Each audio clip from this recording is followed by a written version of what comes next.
I'm happy to be here at Sac State. I think one of the things that's interesting to me is that, as I travel in different places, that often some of the people who are doing some of the most creative work, and actually some of the work that probably has the most potential to possibly change what is going on in schools, is actually happening in places like this. It's not necessarily happening in R1 institutions where everybody, says they want to be. It's actually happening in places where people have to be very creative about how they use their resources, and where they're forced to have to work together to make things happen. And actually, in many respects, I really want to applaud that spirit that I see here that often I don't see in other universities where I've worked or other universities that I visit. So I'm really happy to be here with you today. I join you in applauding the faculty and also the students. Very, very excited at the fact that the students have the opportunity to have people who really care about them. Because I can't tell you, there's so many times where students are studying in places where I mean, there's no other way to put it. Sometimes faculty care more about their research than they do of the students. They don't really give a damn about the students. And sometimes students don't know that because they often may not have had different experiences, but I can tell you it's a very different experience than other places that you go. Anyway, today I'm going to be reading a lecture that is related to my book, Freire in Education, and I want to look at the legacy of Paulo Freire and this continuing struggle for liberation. All right, so I'm inviting you to come with me on this little journey, and then when I'm done with this piece, then I want to engage you with just questions back and forth on things that maybe you're thinking about, or comments that you might have about the presentation. All right? Okay. So more than 40 years ago, Paulo Freire's book, Pedagogy of the Oppressed, was first released in English. The inequalities and injustices that he was addressing then continue to persist in the United States today and around the world. In many instances, these conditions have worsened in the last 2 decades with the infusion of neoliberal imperatives of privatization, deregulation, the free market into policies and practices of education. So you see this kind of neoliberal policies that have entered into the university. It is important to begin then our discussion about the legacy of Paulo Freire here, in that often it has been precisely Freire's revolutionary critique of capitalism and the link of schooling to class struggle that has been stripped away, resulting in these watered down notions and diluted versions of his ideas. Often I think that when some of the things that I hear, Freire is dead, and he'd be, when they say rolling in their grave, I think that he would be rolling in the grave some of the things that are done in his name. But anyway, as a scholar of color, born in Puerto Rico, as a colonized subject reared in abject poverty, there's no way that anyone can convince me that the oppression center of gravity for those of us deemed as others is simply the psychological aberration of white people towards so-called race, our so-called race. Rather, I argue that the racialization processes experienced by the oppressed are intimately connected to material domination and exploitation of our communities by the wealthy and powerful elite, and enacted for the most part by those who are themselves not affluent, but instead kind of have this American dream about someday being rich and affluent. With this in mind, I want to argue that although seldom acknowledged by mainstream discourses of Freire's work, there are very clear, distinct ways in which radical Black, Latino, Native American, and Asian American working class activists of the 60s and 70s embraced Paulo Freire's ideas. For many of us, Freire was one of the few philosophical educational theorists of our time to speak directly to our grounded understanding of racialized oppression as powerfully linked to the larger international imperialist project. In other words, if we were to counter the impact and the historical and contemporary wounds of genocide, of slavery, of colonialism upon our lives, we had to begin by engaging the manner in which racism has always been inextricably linked to the imperatives of social class formation and economic exclusion and domination. For activists of color, the struggle was not foremost about celebrating diversity or just our cultural identity or the acknowledgement of our cultural legitimacy, but rather a larger struggle for our humanity and our survival. given that we suffered in the flesh the violence of oppression at every level of our existence. Hence, the more radical arms of the civil rights era, such as the Black Panthers, the Young Lords, the American Indian movement, the Chicano movement, the Asian American movement, the Third World Women's Alliance, and others, recognized that our local political struggles for self-determination had to be anchored to a larger international struggle against the ravages of capitalism, of racism, and patriarchy. As such, Chicano, Puerto Rican, and other movement organizations understood their struggle through the critical historical lens of colonialism and the violence perpetrated against our communities. Important links were made here between the brutal system of economic colonial imperatives that resulted in the thievery of our lands and the enslavement of our African American brothers and sisters. As such, the underlying purpose of our engagement with Paulo Freire's work was as much about unveiling the deep structures of domination as it was the decolonization of our minds, of our hearts, of our bodies, and our spirits.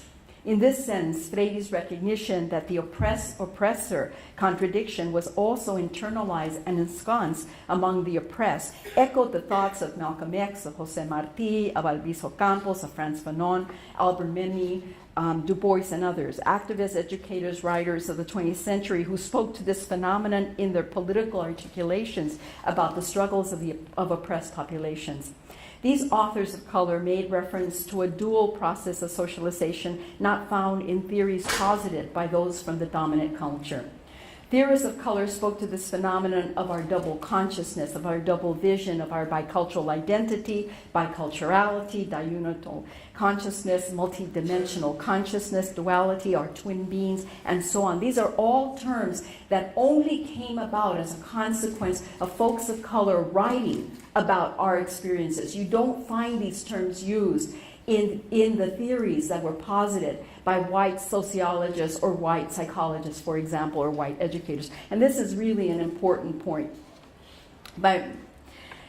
So these notions then refer to this collision of not simply two cultures, but deep asymmetrical relations of power that led to the subordination and erasure of our historical knowledge and social understanding as oppressed collectivity, that we as communities and populations were oppressed within the context of U.S. hegemony.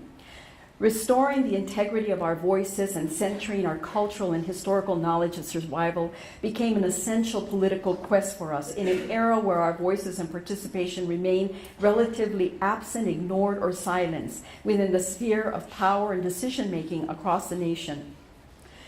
Returning to the legacy of Freire, I recall that meeting Freire as a young woman further solidified in a very radical sense the course of my life as both an educator and political activist. This was for many reasons, but perhaps also because he looked and felt more like my own people exiled by colonialism and from our own land. At the time, Freire had been exiled from Brazil for his work. At the time Freire was exiled, his emancipatory literacy efforts and within poor communities from the countryside were the reason why he was exiled, yet he attributed so much of the formulation of pedagogy of the oppressed to what he learned in his relationship with those who were dispossessed. He would talk about his work in literacy, that book did not come just out of Freire and Freire's reading. It came out of his work with the people. In turn, Paulo inspired in activists and educators of color a political clarity and commitment that pushed to recognize the significance of theory, but only within its connection to our everyday life. In other words, theory doesn't mean a damn thing if it cannot connect with the realities of people's lives, and if it can't work in order to transform those conditions of inequality. Hence, Freire challenged us to embody our commitment to political consciousness and social transformation within the relationships that we forge with those within and outside our cultural communities. More importantly, what we understood was that the pedagogy of the oppressed was not only for the classroom, but rather it was about a living pedagogy that has to be infused in every single aspect of our lives, both within the personal and political. This is to say that teaching to transgress, as Bell Hooks would put it, constituted for us a moral stance often belittled and diminished in political discourses on the left. So much so that it caused Hooks to write, and I quote, "It always astounds me when progressive people act as though it is somehow a naive moral position to believe that our lives must be a living example of our politics," end quote. For people who had been betrayed by our schooling, Freire offered the possibility of a local educational project for our children tied to a larger democratic vision, one that resonated with an anti-colonial struggle for self-determination and our desire to control our own destinies. Hence, as Hooks reminded us, Freire's pedagogy was truly one of transgression of attitudes, of structures, of practices within education and the world that sought to rob us of our humanity. I want to turn now for a couple of minutes to this notion of multiculturalism, or what I call the betrayal of multiculturalism.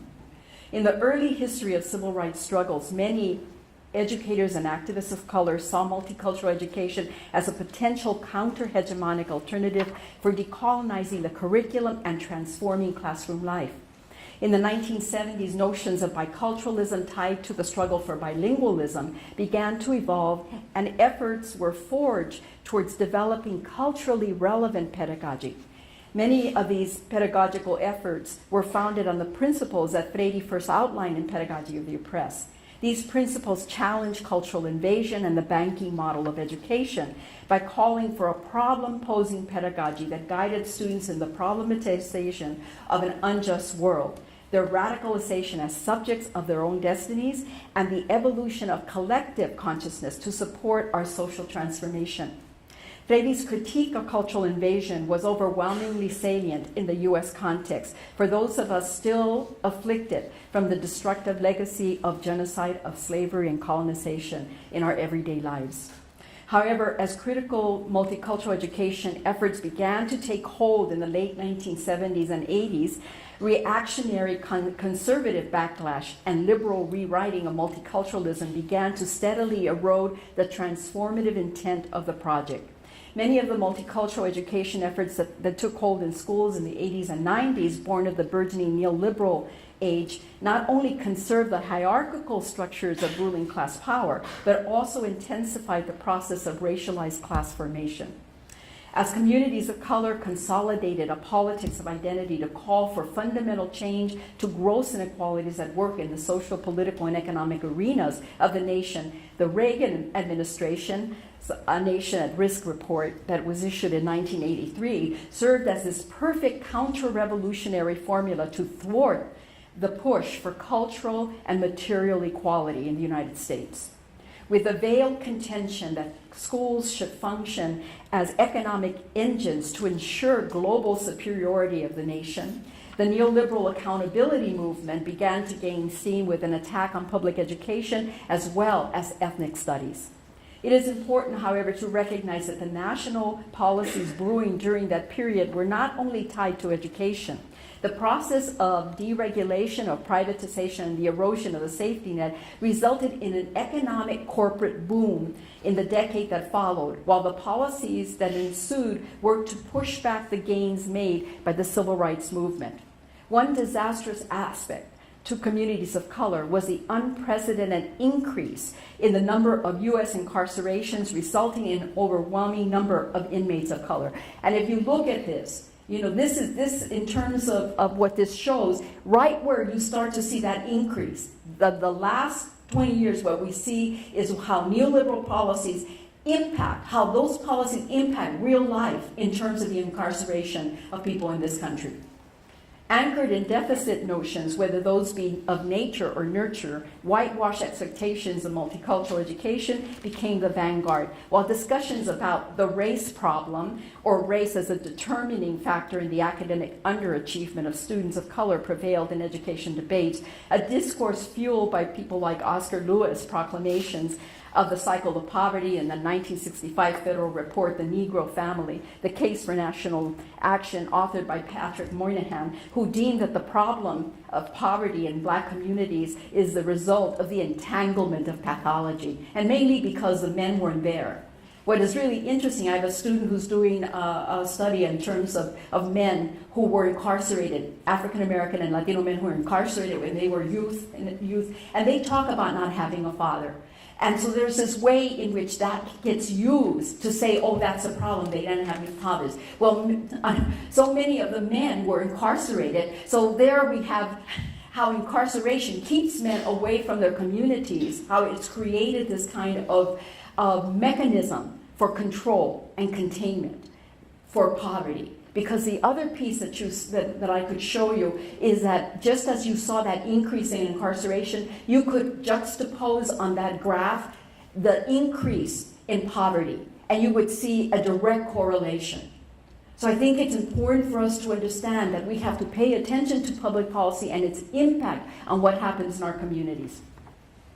True to the persistent politics of colonization, many radical educators, particularly those of color, who remained aligned with Freire's pedagogical and political concerns, were systematically pushed out or marginalized within public schools and universities as a new white, liberal, multicultural education guru descended on the stage to dominate and distort revolutionary pedagogical discourses, which had originated within the ideals of decolonizing struggles of oppressed communities. And what I'm saying is that, unfortunately, people learn the language that we were putting out and often then began to appropriate that language and took over our programs and began to create a project that was very different than the way that we meant it in terms of transformation.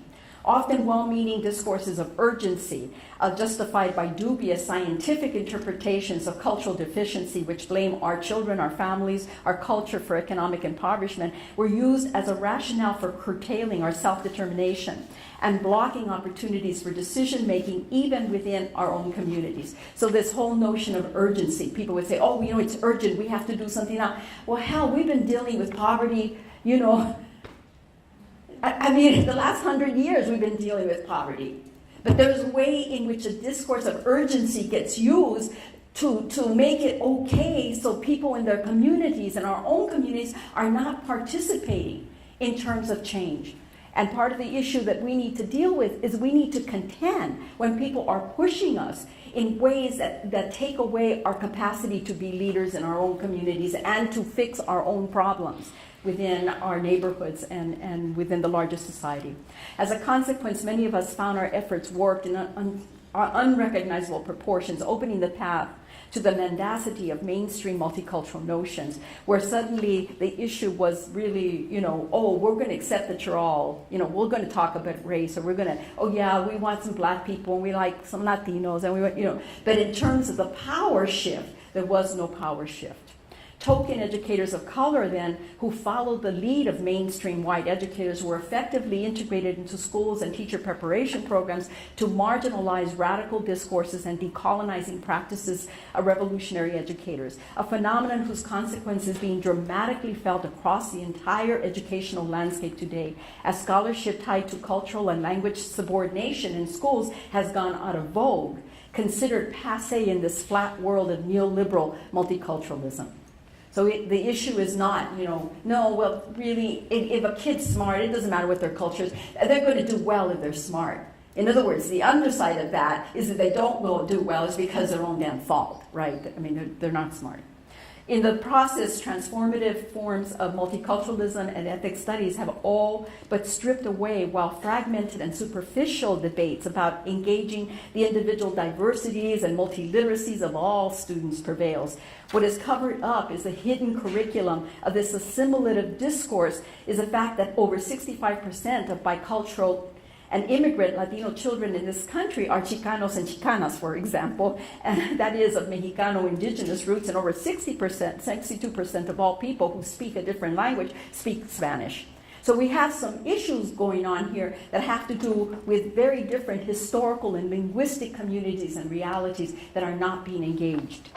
With the eclipse of the so-called multicultural age in education, persisting problems and concerns raised by educators, parents, and activists of color for almost a century now fall on deaf ears, as the instrumentalizing ideology of neoliberal education has devised limited matrices of accountability, which deliberately discount historical and contemporary community concerns related to culture, to language, class, pedagogy, power, and knowledge production.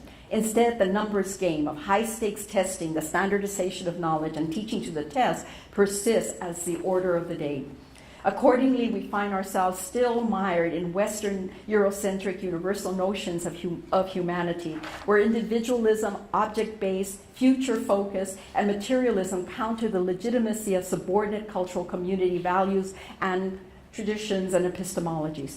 Additionally, this leads to the negation of worldviews of those that are deemed other, including marginalization of communal strategies, ancestral knowledge, or spiritual traditions that might enhance the teaching and learning of all students. More often than not, then well-meaning educators seeking to address the needs of working-class communities of color continue to be entrapped in a deficit paradigm of difference. So if it's different, I mean, one of the hardest things we're dealing with is that we don't engage with a Eurocentric epistemology that essentially says that in order to have equality, there has to be sameness.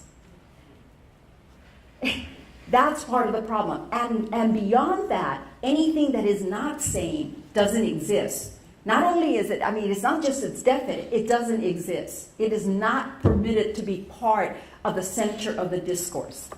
Even more disconcerting then is when critical educators of color at all levels of education attempt to challenge these deficit notions in our teaching, our research. Then we have mainstream educators, many who pride themselves in being social justice advocates or anti-racists. They greet us with resistance and unparalleled requests for legitimacy of claims that are deeply anchored within our particular cultural paradigms and philosophical assumptions of humanity and community and self-determination. These paradigms and assumptions often reside outside many well-intended but still colonizing social values and epistemological priorities or directives which objectify and render students from poor and working class communities of color passive agents of their own learning. This, of course, echoes modernity's historical project of political and historical colonization, anchored in a conceptual narrative and social design that legitimates and naturalizes the domination, exploitation, disempowerment, and dispossession of the majority of the world's population. It's not just in the United States, of the world's population, in the name of democracy, in the name of progress, and in the name of profit. There's no question that the dehumanizing currents of the contemporary neoliberal agenda, which show trends of increasing global inequalities, require us to grapple seriously with the struggle for our humanity, as Freire argued, in the face of hegemonic forces that seek to colonize every aspect of our life from birth to death. I mean, to the point that we don't even question how our lives have been colonized. Across the country, I'll give you a really quick example. You know, when my mother was dying, she was on hospice, I had her at my house. I took care of my mom when she was dying. And I remember the experience of having my mother die at home in comparison to my stepdad who died in the hospital. And I'm telling you, it seems like a little thing, or the fact that there's this belief that children should all be born at the hospital. So there's this way of institutionalizing life. We don't think of it as colonizing, but it's institutionalizing of every aspect of our life from the very beginning. And yet, what we see over and over again is that it's far more humanizing for a person to die at home around the people that love them. Or for a baby to be born. I understand that at times there's exceptions, there's complications, but they're the exceptions, they're not the rule. And part of the struggle we have is that we don't even think about it. We commonsensically just accept that somebody should die in the hospital and that people should be born in the hospital, for example. We need only to consult history to confirm that the politics of colonization has been rooted in a violent project of economic exploitation and racialization, which has provided the hegemonic apparatus to justify imperial expansionism and unmerciful genocide and conquest of those deemed less human. Returning to Freire's notion of capitalism as the root of domination, it is useful in this analysis to also link past and current colonizing forces to the subordinating role of a population perceived capacity for productivity within capitalist society. And what I mean by this statement is that you're only as valuable as what you can accumulate. You're only as valuable as what you're able to produce. You know, you don't have value otherwise. And so part of the struggle we have is a kind of dehumanizing culture that from the very beginning, and as educators, we ourselves are often not aware of how the hidden curriculum actually supports that dehumanization. This is to say that the ultimate worth of any individual or people has literally been tied to their capacity to contribute to capitalist accumulation. Hence, rather than pedagogical concern for our humanity, our sovereignty, or the evolution of consciousness in the interest of culturally democratic life, educational objectives within the U.S. emphasize to what extent students have the potential to participate as consuming citizens. Moreover, schools as economic engines function effectively in the process of class formation and the production of a national workforce that is in sync with the requirements of the labor market and a reserve army that can meet the military demands of a culture that is in perpetual war. And most of us don't think about it because we're not affected, but the U.S. has been in perpetual war, except for maybe a couple of years, the entire last century. It is here where the politics of meritocracy in the U.S. in conjunction with high-stakes testing is effectively normalized and utilized to sort, to sift, to reward or exclude students accordingly. Under the myth of equality, the children of the affluent rise to the top, while the majority of poor and working class students of color populate the rosters of the academically underachieving, where our children, our families, our culture, and our languages are held suspect and responsible for our own failure. All the while, larger economic and educational inequalities that negatively impact the lives of our working class students remain veiled in victim-blaming discourses of accountability and choice. I want to speak for a moment about about Freire's notion in terms of cultural context, because the cultural context is what's often eliminated. Central to Freire's pedagogical thesis is an understanding of the significance of cultural context in the process of knowledge production. This isn't as true to the larger context of class formation as it is to the question of bicultural formation, where students must navigate the tensions of the dominant-subordinate divide. Hence, Freire's work has been and continues to be significant to critical educators, educational leaders, activists of color, in that it reinforces the political necessity of contextual knowledge linked to communal and ancestral knowledge that does not transcend the individual subject, nor the material conditions that shape the histories and everyday relationships of formerly colonized and enslaved populations in the United States and abroad. From this standpoint, if we are genuinely to contend with the educational difficulties of students from working class, racialized communities, we must look beyond simply the personal or the individual. We must seek answers, as Freire argued, within the histories of economic, social, and political structures of oppression, so that we might better understand the forces that give rise to inequalities and social exclusions as they currently exist within our own lives and that of our students. This call for the enfleshment of knowledge moves away from the colonizing abstractions and separations of the body that have always worked in the colonizing interests of the powerful and the wealthy. This is to say that the underlying purpose of hegemonic power is to legitimate and conceal imperial colonial relationships. As such, the political work of the oppressed has always required the unveiling, the naming, and the challenging of asymmetrical relations of power and their consequences within our schools, our communities, and the larger society. It is from this political imperative that philosophical critiques related to objectivity, to absolute knowledge, to reductionism, ethnocentrism, and elitism, as well as structural critiques of class inequalities, cultural invasion, racism, sexism, heterosexism, and so on, can be waged. For some, this may echo the mantra of intersectionality, so often heard in oppositional discourses. However, as Rodolfo Torres and I argue in After Race, Racism After Multiculturalism, many intersectionality arguments still fail to confront the totalizing impact of capitalism. That is, racism, sexism, heterosexism, disableism, all forms of oppression are implicated in an interlocking set of relations that preserve and sustain the interests of capital. Beyond the obvious material dispossession of oppression, Freire spoke repeatedly about the manner in which conditions of economic exploitation and domination dehumanize us, distorting our capacity to love one another, to love our world, to love ourselves. In concert with Gramsci, Freire was well aware of how even well-meaning educators, through lack of critical moral leadership, participate in disabling the hearts of students, their minds, and their bodies. An act that interferes with the development of the social agency and political understanding that's so necessary in order to engage and transform the debilitating social and material circumstances that betray our freedom. Freire's notion of armed love and the dialectics of revolutionary practice, which echo Che Guevara's sensibilities, have provided many activists and educators from disenfranchised communities a sound political foundation for a liberatory vision and a pedagogy anchored in a collective and ongoing commitment to our emancipation. Freire asserted, and I quote, "While both humanization and dehumanization are real alternatives, only the first is our vocation. A vocation that can be thwarted by injustice, by exploitation and oppression, and the violence of the oppressor, but is affirmed by the yearning of the oppressed for freedom and justice."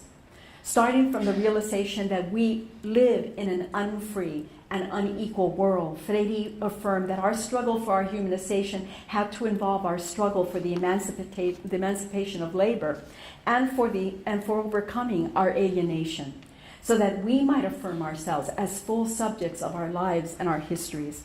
However, the pursuit of our full humanity, he argued, could not be carried out in isolation or as individuals, but only in the fellowship of solidarity, of community, and social movement.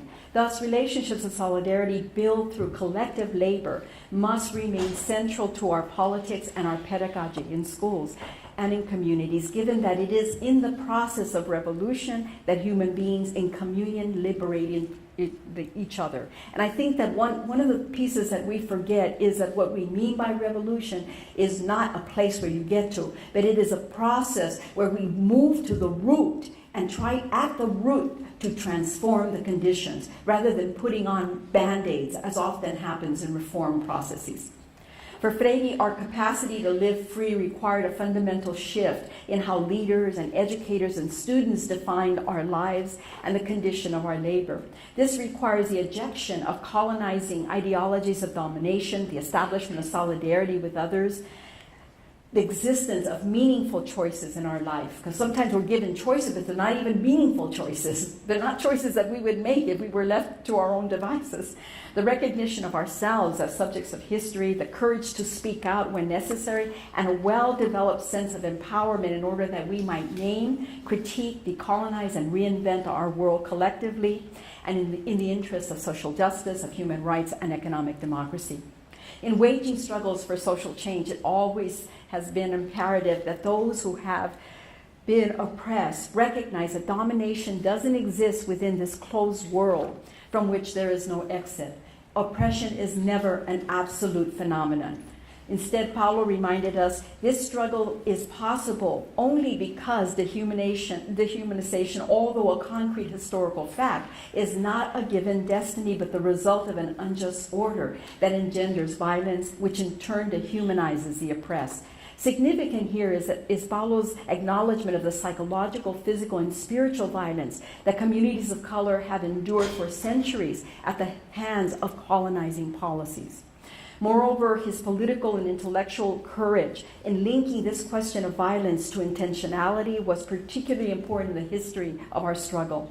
This is to say, and this is particularly important today as we see what's happening in Baltimore and we have seen happening at Ferguson and other parts, we need to understand the issue of violence in a much more nuanced and complex way.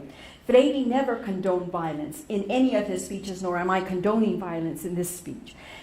But he clearly recognized that there was a very different phenomena at work in violence that is engendered by those who seek to dominate, exploit, and the violence that is generated by the fight of the oppressed, by the response of the oppressed to counter their dehumanization. And this fight, because of the purpose given it by the oppressed, will actually constitute an act of love, he said, opposing the lovelessness which lies at the heart of the oppressor's violence, lovelessness even when clothed in false generosity. And as such, Freire supported, till his death, our potential to remake history through our commitment to struggle together. For it is precisely because oppression exists as an impermanent, incomplete, and changing historical phenomena constructed by human beings that we, as empowered, decolonized subjects of history, possess the possibility of transforming its configuration. Our task then as critical educators committed to a just world is to embrace fully this dialectical understanding of our relationship with the world so that together we might transform our teaching and learning into a revolutionary praxis, a praxis that encompasses reflection and dialogue and action, where theory and practice are regenerating and always ongoing alliance. Paulo knew that this way of life requires a critical commitment to move beyond piety and sentimentalism and individualistic gestures so that we might risk an act of love and enter into sustaining and nurturing political relationships of dialogue and solidarity, communal relationships grounded upon an unwavering fidelity to break out of the domesticating and colonizing conditions that trick us into complicity with an economy that is incapable of developing programs according to human needs and that coexists indifferently to the hunger of millions to whom everything is denied. In his later writings, Freire would argue would urge us to construct within schools and communities what he called advanced forms of social organizations capable of surpassing this articulated chaos of corporate interest. This, of course, points to corporate policies of economic Darwinism that promote deregulation, that free market, nationalism and militarism, through an Eurocentric ethos of survival of the fittest. So this notion of survival of the fittest is one of the hidden curriculum, one of the hidden values in the hidden curriculum that we're trying to deal with, the sink or swim. The sense that, if a kid fails, it's their fault. Oh, I did everything. There's no sense that there's something beyond the teacher in that one moment or the student in that one moment. There's something larger that has been at work in the lives of our children and our communities.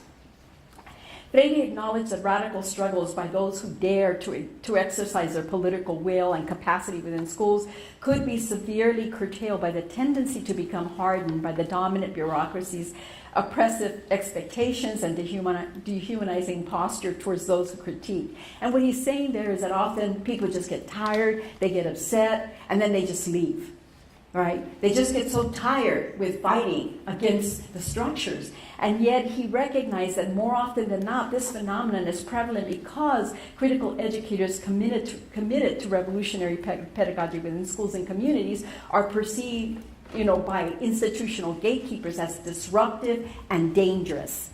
So, if you're questioning, if you're trying to bring about a different conversation, you're seen as being dangerous. There's something wrong with you. Within our... there's a part of me, I do this stuff, but I have to tell you, it's like I have to contain myself. And sometimes it's not easy to contain myself. When we're talking about things that affect people in very real ways. I can be talking these words, but these words are linked to real experiences, to people's lives and their suffering. In efforts to control and inanimate educators and students of color, educational policies often deter the drive to search, that restlessness and creativity that oppresses life.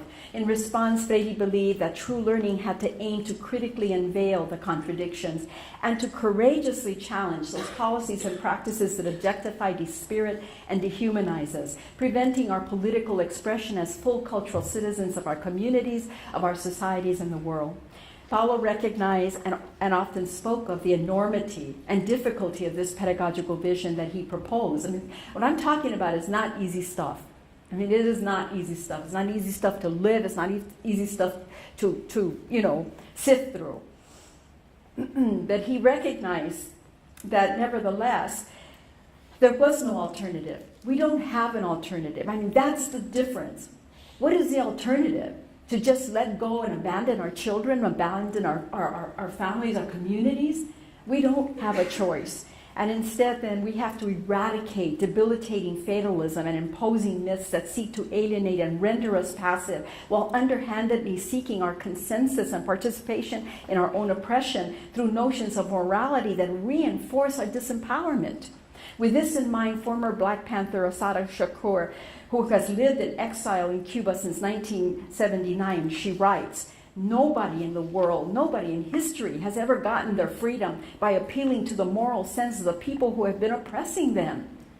Hence, Freire and others of his time repeatedly argued that no one can empower the oppressed, but rather it is the oppressed who must empower themselves if true social equality is to prevail. That said, the role of the privileged is to use their privilege to support those conditions by which the oppressed can become beings for themselves. I don't have an issue in terms of, I don't care who it is. I mean, use our privilege, whatever privilege we have. If you have money privilege, if you have a position, we can use our privilege to try to change the structures of oppression. So it's not pointing the finger at anybody. It's about what side are you going to be on when it comes to dealing with these realities that are having very negative and painful effects on our communities. Hence, a salient Freirean concept for many activists and educators of color has been his revolutionary vision of education for liberation. For Freire, education never is, has been, or will be a neutral enterprise. As such, his vision entails a need for an ongoing political process of personal and community struggle, which demands our ongoing critical vigilance. This requires our sustained and collective labor, a labor that's born of love, but deeply anchored in an unceasing political commitment to know, both in theory and practice, the nature of the beast that preys upon our humanity, and with this knowledge, fight with unwavering hope and solidarity. This is not just a fight of oppressed. It is a fight of all people. And we cannot think about the fight for humanity in those kind of schizoid ways. But we have different ways in which we have to struggle because we are positioned in different ways in the history of the society and the history of the world. For many of us from poor and working class communities of color, the option of struggle was never a choice, but rather a political necessity if we were to realize our self-determination and ensure our right to exist in sync with the cultural wisdom forged from our own lived histories of survival. With all this in mind, Freire argued that the more radical the person is, the more fully he or she enters into reality, so that knowing it better, he or she can transform it. This individual is not afraid to confront, to listen, to see the world unveiled. This person is not afraid to meet the world or to enter into a dialogue with them. This person does not consider himself or herself the proprietor of history or of all people or the liberator of the oppressed, but he or she does commit himself or herself within history to fight at their side. And I'm going to stop there. Thank you.